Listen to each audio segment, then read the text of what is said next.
শত্রুদের সাথে তিনি কেমন আচরণ করেছেন। আল্লাহ আল্লাহ আল্লাহ আল্লাহ। তায়েফের ময়দানে রক্তাক্ত হয়েছেন, রক্তাক্ত। পাহাড় রক্ষী ফেরেশতারা বলে, নবী আপনাকে রক্তাক্ত করেছে? তায়েফে কেন গেছিলেন বিশ্বনবী?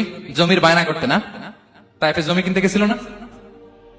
তায়েফবাসীকে জাহান্নামের আগুন থেকে বাঁচাতে রক্তাক্ত করা হয়েছে। পাহাড় রক্ষী ফেরেশতারা বললেন, নবী একটা আদেশ দেন, দুই দিক থেকে চাপা মেরে পুরো তায়েফবাসীকে মাটির সাথে মিশিয়ে ফেলবে, মাটির সাথে মিশে যাবে। বিশ্বনবী বললেন, না না, তারা হয়তো ঈমান আনে নাই, তাদের ভবিষ্যৎ প্রজন্মের কেউ না কেউ লা ইলাহা পড়বে, কেউ না কেউ লা ইলাহা জপবে। তাই হয়েছে। তায়েফে যদি যান, আল্লাহু আকবার, মসজিদ আর মসজিদ, শান্তি আর শান্তি। আল্লাহু আকবার। উহুদের ময়দানে দাঁত শহীদ হয়েছে, রক্তাক্ত হয়েছে, হেলমেট ভেঙে কপালে পাথর ঢুকেছে। ফেরেশতারা বললেন, আদেশ দেন, উহুদ পাহাড় তাদের ঘাড়ের উপরে বসিয়ে। বিষ্ণু বললেন, না। বিষ্ণু বললেন, না, আল্লাহুম্মা হদি কওমি ফাইন্নাহুম লা ইয়ালামুন। আল্লাহ আমার কওমকে ক্ষমা করে দেন, ওরা বুঝে নাই।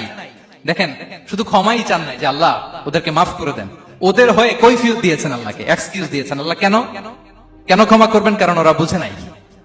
এক্সকিউজ দিয়েছেন, তাদের হয়ে কৈফিয়ত দিয়েছেন। এই ছিল শত্রুদের সাথে বিশ্বনবীর আচরণ।